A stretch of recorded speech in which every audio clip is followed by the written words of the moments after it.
সে বেশ সন্দেহান দৃষ্টিতে বলে ওঠে, তারপর একটা লাগেজ নিয়ে পগার পার। তুম পহলে উতরো, उसके बाद हम उतरेगा। चलो। উৎসুক থেকে তাকাতে তাকে সাইড করে দিয়ে তাহলে থাক। সেটা আর করতে দিচ্ছিল তার কথা বলে আসছে। সে চুপচাপ গাড়ি পেছনে ফিরে দিয়ে উল্টো দিকে প্রতিটায় সাপ পিছন দিয়েছে তাকে। পাথরের উপর একটা অবয়ব যেন দিয়েছে। তুমি এ পাশে আসো। আমার প্রবলেম হচ্ছে, তুমি আমার ডান পাশে আসো। বন্ধ করো আমার ডান পাশে আসো।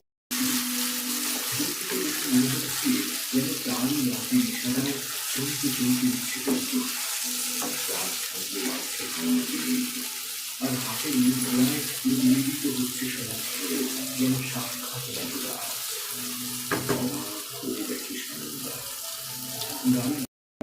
একদিন বাবা অফিসে গেছে, মা নিজের কাজ করছে।